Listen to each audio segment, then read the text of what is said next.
Welcome back to the JoinTheTrades.com interview series, where we talk to tradespeople and learn more about successful career paths straight from the source.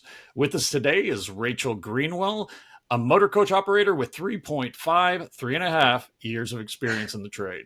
Rachel, how'd you get started? Well, I actually got started when I started becoming a school bus driver back in 2014. I got my CDL, which is a commercial driver's license, Class B. And I started driving school buses for 5 years. I did regular ed for two, special needs for five. So lots of experience there. And then I started working part time in the motor coach industry as I was driving school buses just to make some extra money. And I realized I had a knack for this industry and I loved it. And also, it made a lot more money than school buses. So I switched full time to the motor coach industry. Okay, out of the gate, I have two questions. Okay. One, talk to me about a CDL. What made you get it? Was it just specifically so you can go drive school buses? And what went into having to get that? And that's question number one. And I have to tell you the second question right now, or I'll forget it. What is the difference between driving a school bus and driving a motor coach? What are the major differences there? Well, the reason I got into school buses, I used to work in the medical career. I'd worked in the medical career for 5 years, and my daughter was about to start middle school, and I wanted to be more home for her. And Okay. so, being on her schedule in the school buses, and it allowed me to be home more and things like that. They trained me. They paid for everything to get my CDL. Okay. You have to take a test and go on the road. You have to go under the bus and in the engine and kind of name everything, do an air brakes test, safety reasons that you know how to drive one capable, safely and things like that. And I passed the test the first try and everything and got my CDL. It wasn't too hard. My dad was a trucker when I was growing up, so I kind of knew a little bit Yeah. about the Cheater. industry. um, and the difference between a school bus and a motor coach is school buses I always call them like the dune buggies of buses because they're just like off the road a lot more. They're up, they're lifted. You could go off Mhm. in the grass and the dirt with them, almost off road with them. Not a lot, but just a little bit. I did in my driveways. And if you ever had a country route, you Mhm. know the roads you take and the roads you back onto, you have to go off road a little bit. But I would dare not take my motor coach into the off road because they sit a lot lower, they're a lot taller, a lot wider. They're kind of a Oh, low riding, smooth Cadillac. You don't take them anywhere other than pavement or maybe a good gravel driveway, but that's about it. just imagine like low riding like in the motor coach. I imagine like back with like one hand up. Just That's how I not drive. that's, that's how you drive. That's great. Well, so Rachel, you mentioned that you were working at one point when you were doing school buses with special needs kids. Yeah, That's pretty cool. How I did you get involved loved in it. that? Well, I started doing CBI. Those are the field trips that they take during the day, CBI trips. And I also did things in the classroom, worked as a parapro, worked with some summer camps, driving slash parapro, volunteered for a night to shine prom with the special needs. Anything I could volunteer with special needs in my community, I did. I love those kids, and they touched my life as much as I tried to touch theirs. So it Hmm. was a very good experience.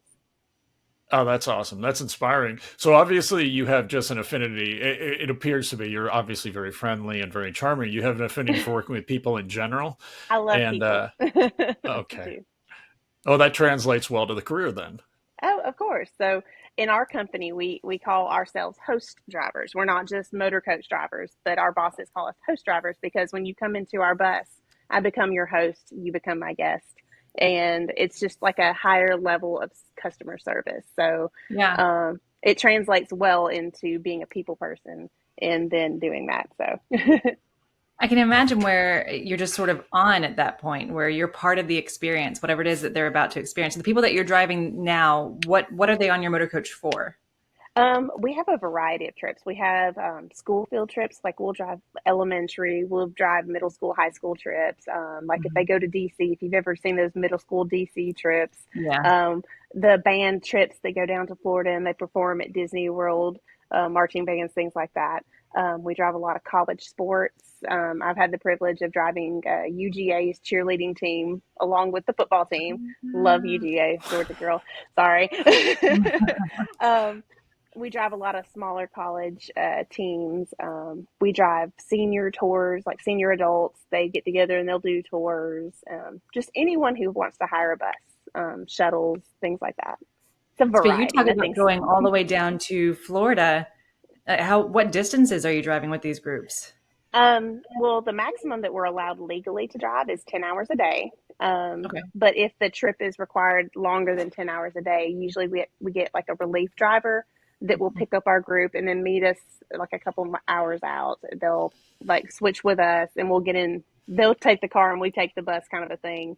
And then we take the bus the rest of the way. So, but generally we'll either drive within a 10-hour distance, or if they're driving like all around the country, we stay different places every night. So. Okay. So you get to be involved with a lot of cool events, obviously, with all this, huh? I do. I often tell people that I get paid to vacation. So all the places that people go and spend money to go and see and do, I get to just tag along with them and I'm getting paid for it. It's amazing. I've always wanted to travel. Never had the money to. Now I get paid to do it. Yeah, how does that work? So if let's say you drive a group to, somewhere that you think is particularly cool or particularly interesting. If they leave, say, a group of kids at the Smithsonian, for instance, Mm-hmm. are you allowed to actually go with them and tag along and see whatever you want to see during that time? Or do you have to stay with the bus or what are It depends what are on the if options? you have a safe place to park the bus. So like when you're in DC's kind of hard to find a place to park the bus without, being run off by the police or something like that. So you kind of stay with the bus and like watch out and make sure you don't get run off. But if you have a parking lot or if you park somewhere that you can stay, yeah, you're free to do whatever you want. I've dropped off groups. I've literally dropped them off on a Friday and they're like, hey, we're good. We're at camp. We have everything we need. We'll see you Thursday. And I've had 4 days off and I'm being paid. I'm put up in a hotel, do whatever I want. So Wow. That's amazing. That's amazing. Yeah. Or some groups I've went and joined them, like they went to like Dollywood and Dollywood lets bus drivers in for free. You show them your commercial driver's license and they give you a ticket and they let you in. So I get to go into a lot of places for free. I get fed for free, hotels. And I'm sure you're meeting some really cool people along the way. I do. I get to meet a lot of people. I film a lot of social media content on the road, and I get to meet a lot of people on the road. I'll put posts out on the Facebook groups. Hey, I'll be in such and such city. If anybody wants to meet up, and we'll get-togethers and dinners and stuff like that together too. So. A correction. A lot of people get to meet you, Rachel. No, I like to meet people. It's not. I'm sure they're happy to meet like you. You're internet famous. just a little bit, not a lot. Well, so that that talks about a little bit of those are certainly pros. Why don't we step back for a second and start at the beginning? Like, what would, for instance, a day be like for you? It varies because I could start really, really early in the morning or I could start late in the night. So times and days, unpredictable in this industry. But generally what happens is I come to the bus yard, I drive my car here, I'll go out and pre-trip my bus. And what a pre-trip is, for anyone who might not know, is it's a safety check. So we walk around the bus, we perform, we check our tires, we check our engine, we check everything under the bus and wheels and windshield, and we take photos in an app for the DOT. We log our hours driving. We have to connect to the bus so that they know how long we've been driving. And so once we hit the road, we usually go pick up our group, load them up, do whatever the trip is, whether it be, taking them somewhere and dropping them off or completing a tour and taking them somewhere. Every trip is different, but generally it's, you do your pre-trip, do your day with the group, however they planned it. You do your post-trip at the end of the night, which is where you check your bus again. And you're either staying the night in a hotel or I'm getting back in my car and heading home. So. Okay. And that's a like general you said, day. A 10-hour shift. So, and that's 4 days a week ultimately. Well, it could be more than 10 hours. That's 10 hours of wheels rolling driving. I've Okay. had 20-hour days. I've had 18-hour days. How More, common are those? not as common as many. I'm usually within the 10 to 12 hour days from the time that I hit the yard and I'm checking my bus to the time I get Yeah. off my bus. So Okay. there can be long days, but you do get a lot of free time in between where you go off duty. It's Yeah. when you're not responsible for the bus, you can go off duty. And you can do whatever you want. You can nap, you can go out to eat, you can do whatever you want then. So See, that part I like very much. So what, how many days a week, how many days a week are we talking then? If you're, because 10 to 12-hour long days with sometimes even longer on yeah. like some circumstances, how many days a week are you expected to, maintain that schedule? Well, honestly, that's up to the driver. At our company, Okay. we have full timers which work about 200 days a year or more, 200, 250, depending on how busy they keep you. Which Yeah. means I'm on the road about 5 to 6 days a week sometimes. Okay. In our slow season right here in the beginning of August, it does slow down because nobody's traveling at the end of summer, beginning of school. Everything kind of just slows down for a couple weeks until Yeah. everything gets back up and started. Um, but I'm generally on the road during busy seasons, 4, 5, 6 days a week. So Okay. But then you have some seasons where you get really big chunks of time. So if you want to go travel or if you want yes, to go yes, remodel your entire backyard yes, by hand, you can do yes. that. And if you are part time, we have a lot of part timers that like, hey, I only want to work 100 days a year, a couple days a week, and that's Yeah. fine. They drive a couple sports teams, they drive a couple tours, they're home with their family more. Weekends is kind of hit or miss because that is a pretty busy time for everybody to be Yeah. traveling is weekends. Yeah. So usually your time off is going to be during the week. But I've had it where I've worked Monday through Friday all month. So hit or miss. It sounds like that would No, be a really, sorry, crew. I'm so fascinated by this. It sounds like that would be a really good setup for people who have families where both parents are working and just being able to, I guess, stagger the shifts and take as much work as you can handle. But then also, if the most of that's on the weekend and your other spouse is working Yeah. during the week, then it seems like that would be a good setup.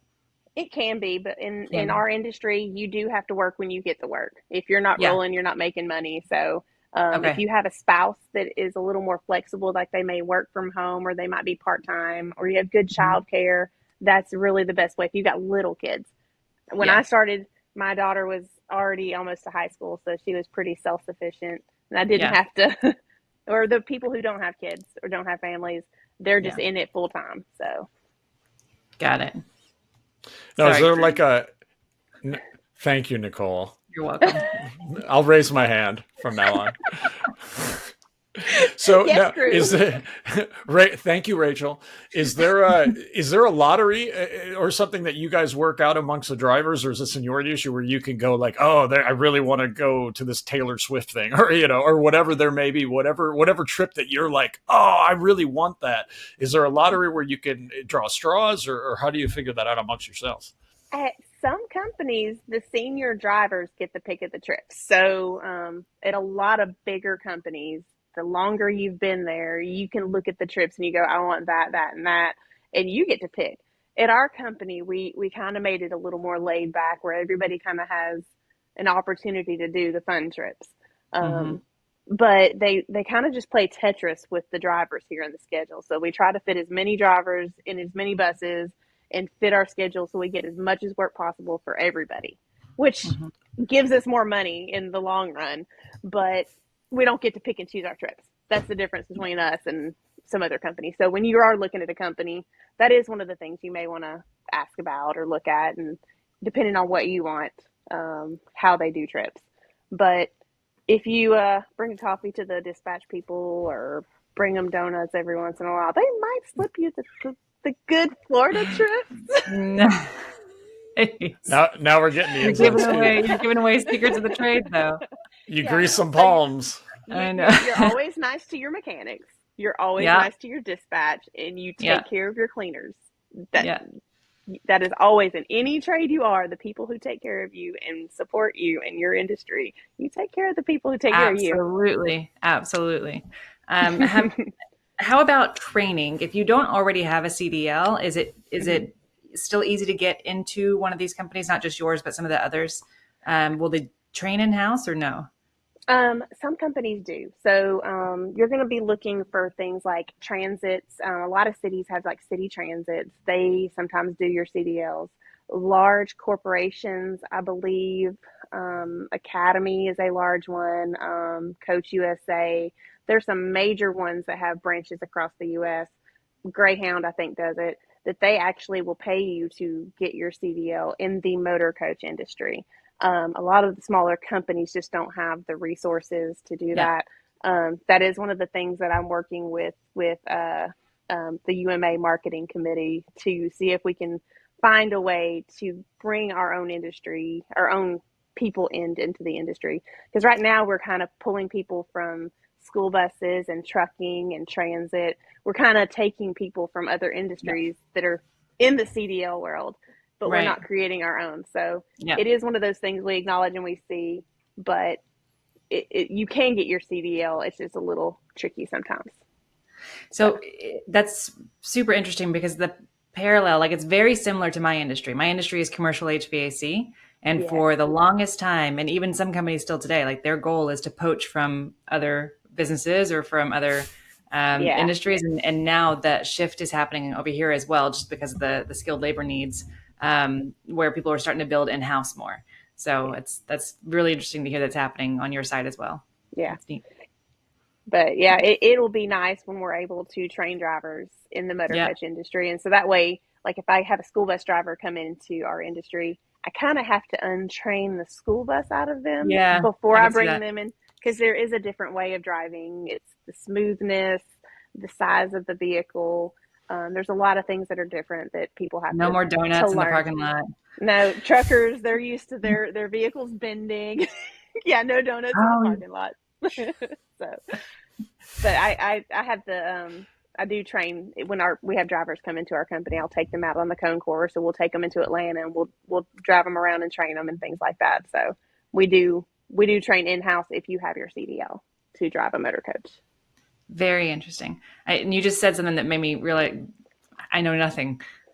Truckers, truckers, no, their trucks bend. That's so Yeah, true. It's not fair. Theirs bend. yeah. Oh, So it's very a different interesting. way of driving. They aim their cab a little differently, and when they have to back up, you have to turn it this way to go that Yeah, way. yeah, And it's a little different than driving a bus because we're a straight line. So I just tell people if you know geometry, you're usually pretty good. You just got to learn those angles. yeah. Yeah, I don't know geometry. right. Exactly. That's all Greek to me. I'm like, I was told there would be no math in podcasting.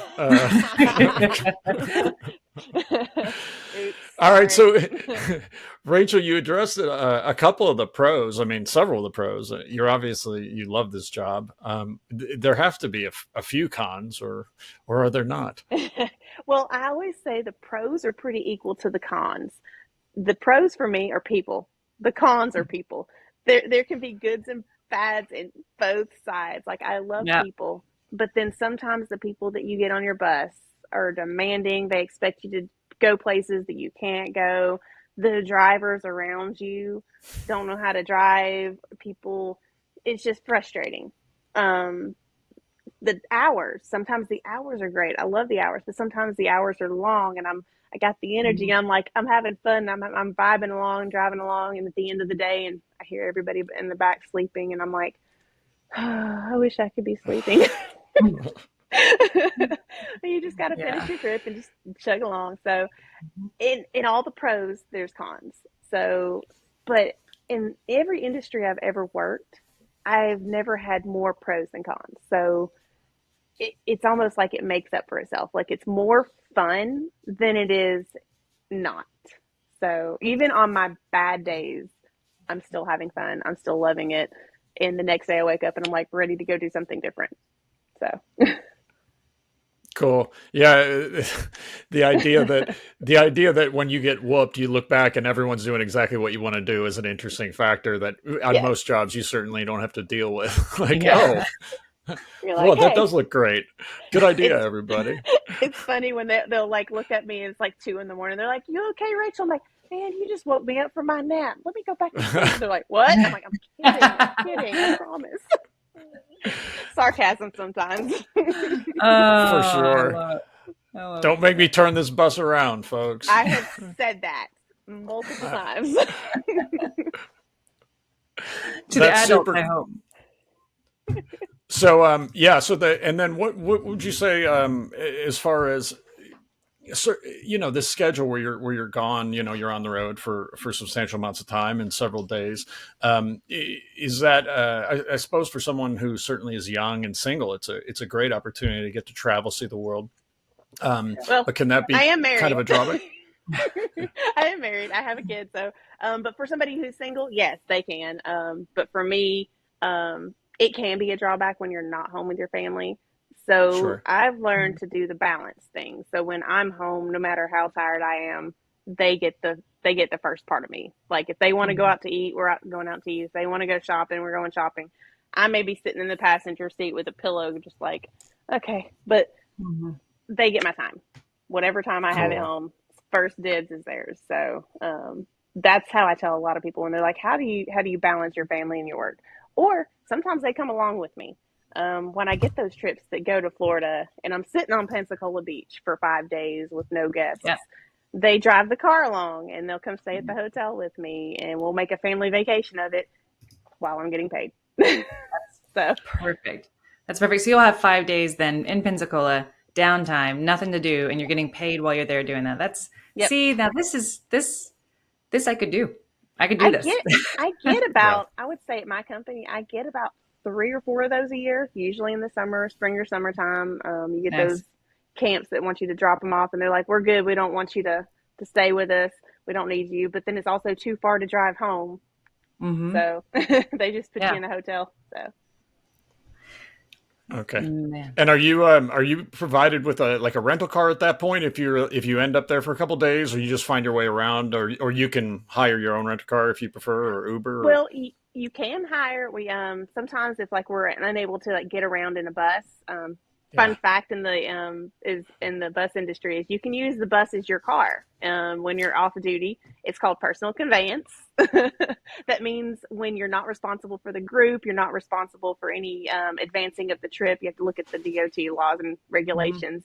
But personal conveyance is basically equal to using your commercial vehicle as a personal vehicle. So you'll see That's me funny. hop in the bus and I'll drive to Walmart or I'll drive to go to Cracker Barrel because they got bus parking. Yeah. Or if I want to Uber somewhere, if I want to go downtown, I'll just go get an Uber. My company has reimbursed me for Ubers. But some drivers like to rent cars if they're down there for a week. I'm like, that's above my pay grade. I'm not doing that. So, No, I'm Something glad you hassle said it. it. That's funny. That's exactly what I was thinking. Is how great would it be if you could just take the bus out for a while, And it's yeah. amazing that that's an actual policy that you can do that. Yes. And I love it because it's funny when you roll up into the Cracker Barrel and you're by yourself, you're, in plain clothes and you just use it like a car. You go park in the parking lot and all the employees are going, oh my God, there's a bus. And you're like, just me. It's just me. They're just terrified calling in the reinforcements. Yeah. They're all like waiting for me to walk in. They're like, oh God. You just pile everyone in the bus. Everybody, we're going to the beach after the meal. Let's go. Cool. That's very cool. Sounds like a great time. I mean, working with people, of course, is fun, and certainly, I'm sure you have to deal. I assume occasionally you end up with an unruly passenger. Sometimes, not terribly, unless you're driving transit or shuttles or line runs, then you tend to get people that are just like in and out. You don't have like a set group, but usually everybody that's within a group, they have somebody to answer to. So they're usually well behaved, like college students.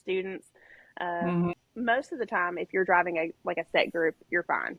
You might have some smart Alex that, like with me, I'll have men that are like, hey, you're pretty good for a woman driver. And I'm like, you're hilarious. I'm looking at their Dodge truck over there with the dented bumper, and I'm like, yeah. Yeah. And their vehicle's only 7 feet long. Yeah. Well done. Yeah. Oh man.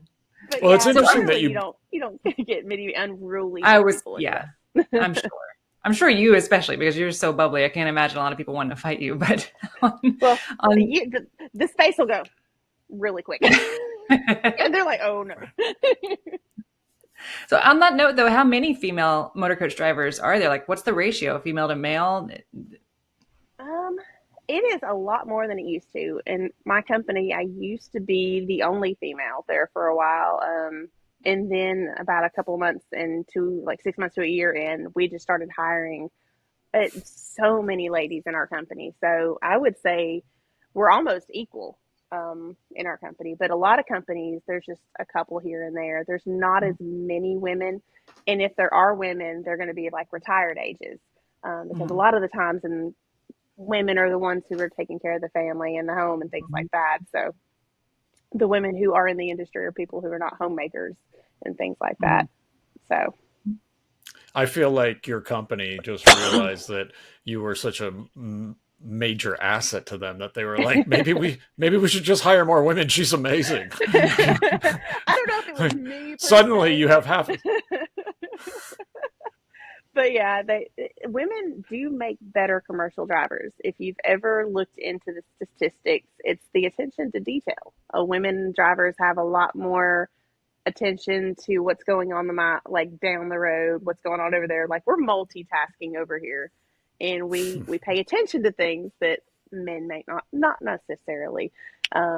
So statistically, women truckers and women motor coach drivers do make better, safer drivers than the men counterparts, but we still get the butt of the jokes.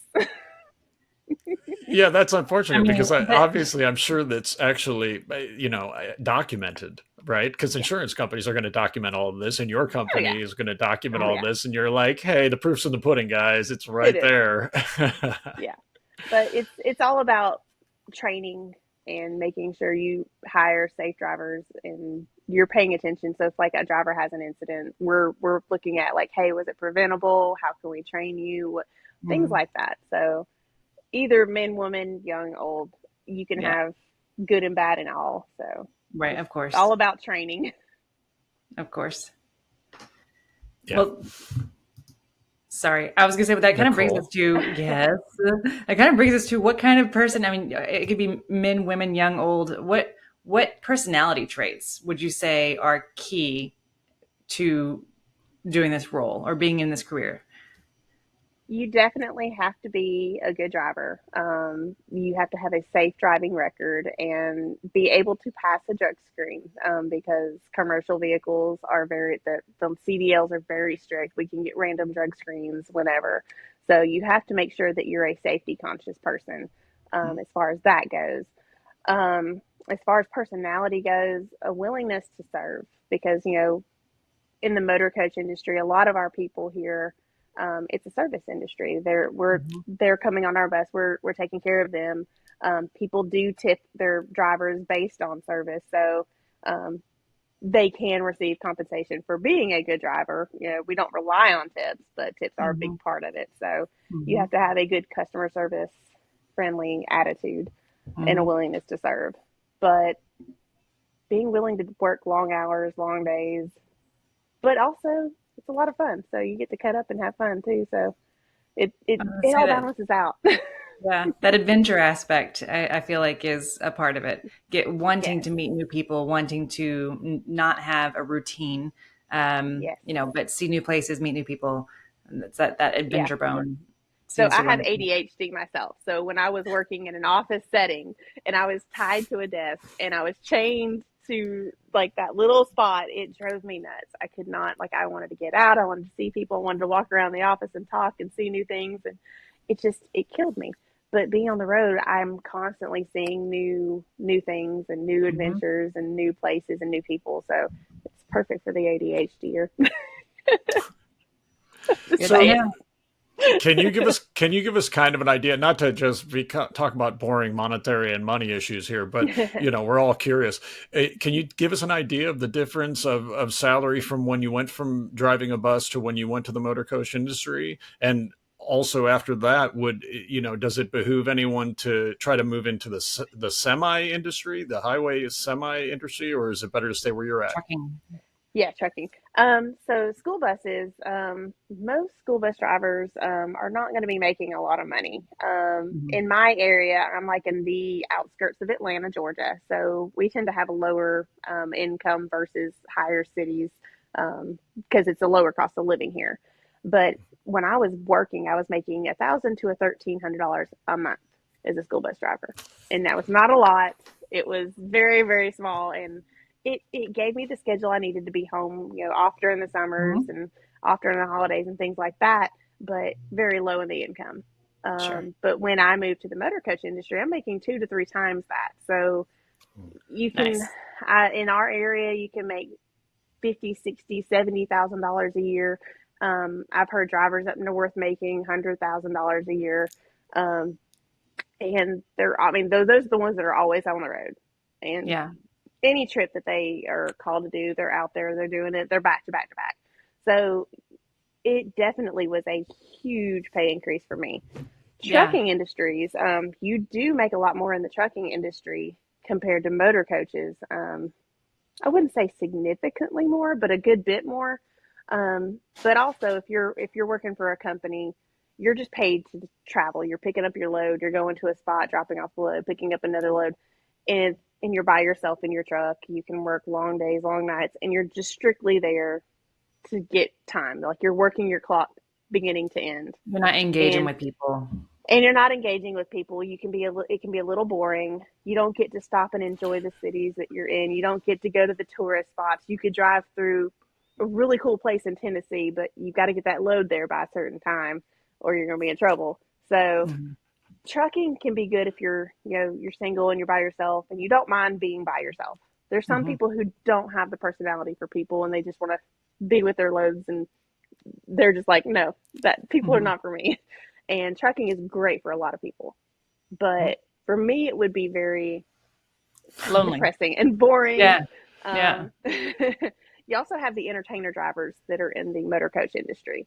Those are the ones who drive the stars, the music, the actors, in those big entertainer buses before the shows and their concerts. Um, Right. Yeah. so we have those drivers too, and they're a lot of they're kind of like trucking where they drive at night. They're not around Okay. a lot of people. They're driving back and forth. So if you like the motor coach world, but you want to make good money, that's another option for you too. So there's That's a gonna lot be of companies out there that hire just entertainer drivers. interesting. But you have That is less. interesting. So you basically your control over your schedule and your control kind of over the freedom of where you get to go about whenever you're driving places Hmm. is directly proportionate with the pay, right? So if Yes, you want to make more money, you can, but you lose a bit of that freedom. yes, And there comes that exactly. everyone's got that tipping point where is the money worth it over happiness? And we talk about that Yes. a lot on here. Like where is that line where the extra dollar makes you 1 degree less happy and then it's not Yes. worth it. I was literally offered to about 3 grand a week from an entertainer company to come drive for them. They wanted me to come drive, and I was like, I don't want to because I it for mean, me to be driving all night, not interacting with people. I would love the work itself, driving those huge entertainer buses with the trailers. I would love that, but the work itself and the long hours and being alone, it would just get to me mentally, and I yeah, know no, that about myself. yeah, So yeah. I I mean, turned it down to be where I'm at now. So the self-awareness though to turn down 12 grand a month, that is knowing that it's just not worth it. yes, And this is yes, what I love to see in the world of tradespeople is that self-awareness of knowing what makes you happy. And that's what you see consistently in every single, almost just about every one of these interviews, right? Crew is like just the self-awareness of like, look, I know how to go out and make more money. I have found my sweet spot. This is what I love to yes. do.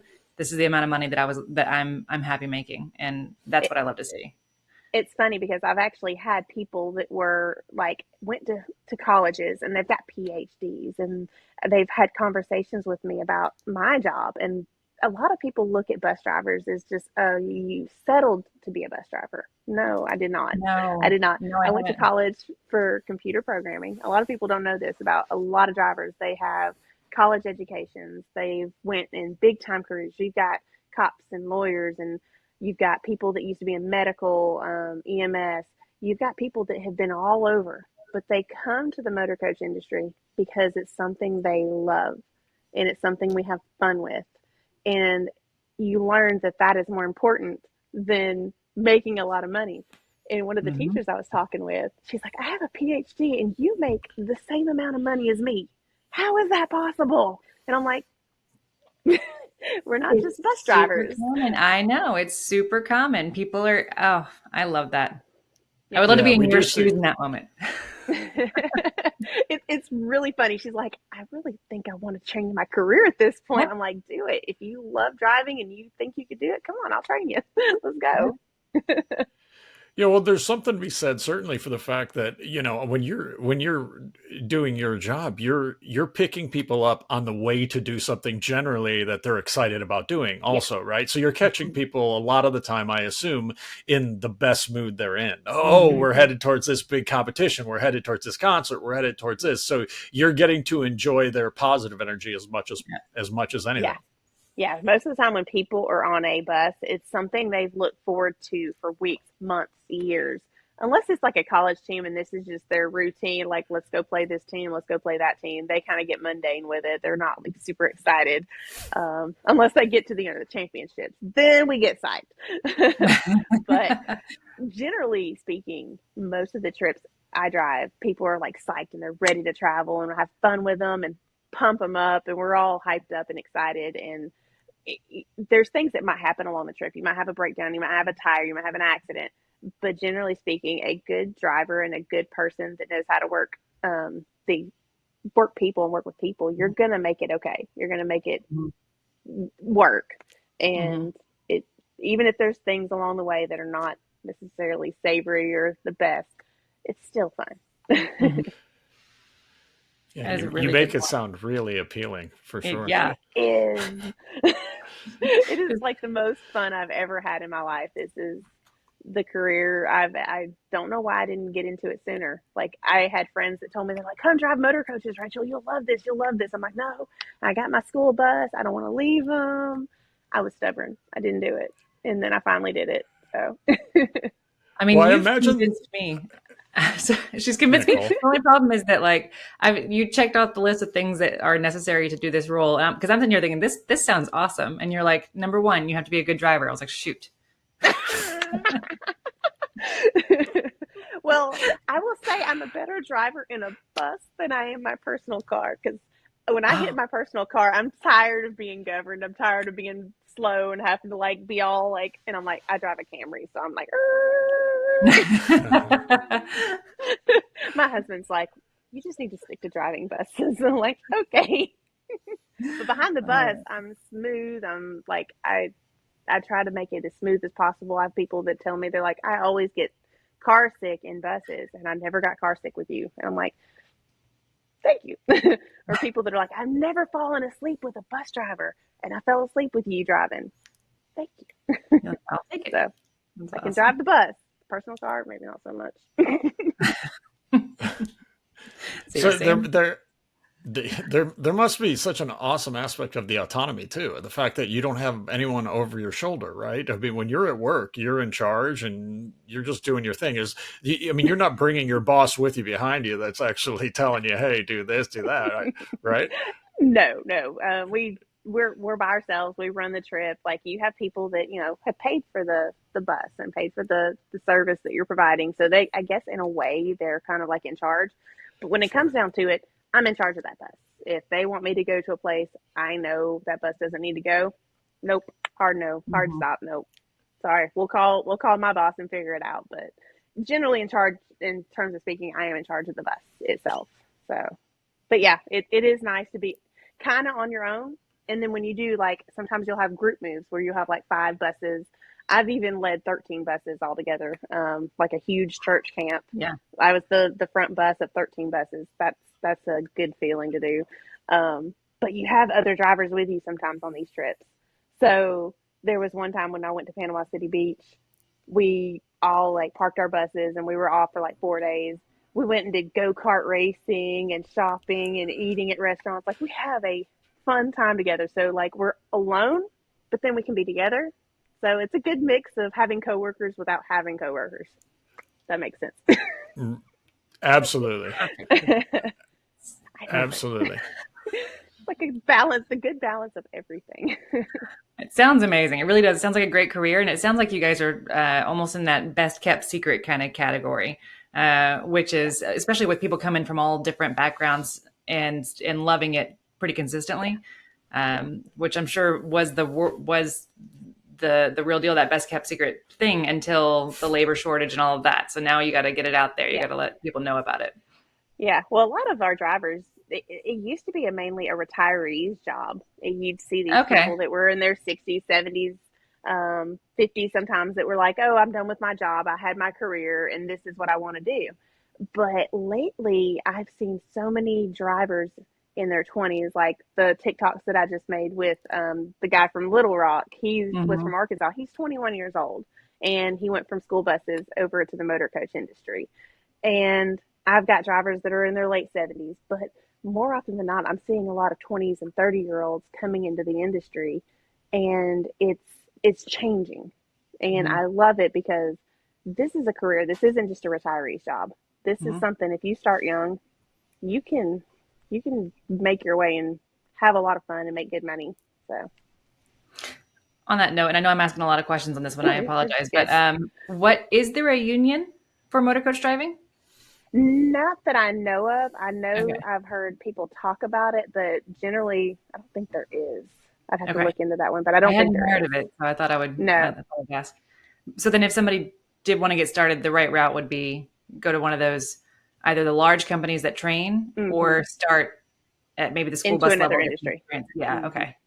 Yeah. Got So what you have to have is you have to have a CDL Class B, or yeah, Class B, because the Class C, at least in our state, in Georgia, Class C is your normal driver's license. Class B is a CDL, but it's not a trucking CDL. CDL A is your trucking Got it. one that has like higher weight capacities. So you can have a Class A or a Class B, but the main thing that you need to drive the motor coaches is a passenger endorsement. So if you're a trucker and you're about to go get your CDL and you're thinking, ooh, I might want to get into this later, depending on how trucking goes, go ahead and get that passenger endorsement while you're taking your test. If the trucking schools, they put you through the trucking schools and you get your Class A, just go ahead and put that passenger endorsement on there, and you can go anywhere, do anything. How much more is that training to get that put on the passenger I think it's endorsement? just like an extra test. I'm not 100% sure, but I think that's all that it is like one of those little tests. So you just have to study and make sure that you know all the knowledge about having passengers on a bus. Okay, so like you said, it's certainly worth just going ahead and doing it at that Hmm. time. Gives you so many more options in the long run. Yes. Yes. So as Awesome. long Well, as you got a Rachel, passenger endorsement, you're good. Rachel, it's you're so contagious. Your energy is so great, and you're like a poster child, I believe, for like the business for recruiting because you make it really sound like a good time. You're so enthusiastic about it. It's such a pleasure to have you here talking to us. I love what I do. And I always tell people, I'm like, if you want to see if this is something you want to do, follow my social media. I post all about what I do on the daily. I post TikToks, YouTube, Mhm. on Facebook. I post all kinds of fun things on Instagram. You can kind of see my daily travels and things like that. So I'm like, if you think this is something you want to do, just follow me. And I've had so many people that have like, you've inspired me to come do this, and they love it. And Awesome. Well, it's so cool to watch that. Mhm. that's the perfect opportunity for you to plug that while you're here and plug your company and say hi to your family or anything else you'd like to do. Well, I am here at Eagle Christian Tours in Rome, Georgia. It is a small family company, but has grown, and we've been around for 10 years. We've got about 50 something drivers. We've got about 30 buses that range from entertainer drivers, entertainer buses. We have like five or six of those. We have full size motor coaches. We have mini buses. Like, we have everything. And we're in a small town like an hour outside of Atlanta. And I also make content on TikTok and Instagram. I'm Motorcoach Life, and I believe you're going to link those in the feed and everything. But Motorcoach Life, TikTok, Instagram.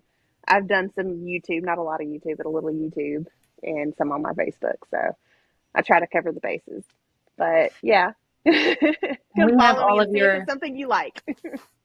That's the best way. That's the best way to learn about it is hear directly from people who are doing it. And so the fact that you're making the content is just perfect. That's really all they need to do really study this further. Just watch Yeah. Rachel. That could be a good thing or a bad thing. No, it's all good. It's all good. You're awesome, Rachel. Thanks again for being here. Y'all are awesome. I talk about y'all's podcast all the time when I have groups with me and people that are talking about people in the trades and things. I'm like, you guys got to check this out. Like, tell your kids about it. The kids that are on my bus. And I've had kids that are like, oh, I'm obsessed with buses. Let me check out the engine. I'll take them back there and I'll show them. And I'll hear kids that are like in college or kids that are on my bus in high school, middle school, like, check out Join the Trades. So I give y'all major shout outs all the time. I love it. Thank you so much. That's fantastic. You're just the best. Oh, that's so good. Thanks so much. Of course. Y'all are doing a lot of work. We are. We're just getting started, but it's people like you who are helping to build it. I do really feel like it is a community of people who are going to be building this up to make this happen. It's not just me or crew or Chris. So you're a huge part of it as well. I think this is probably going to be the most dynamic interview that we've had so far. It's so good. So high energy.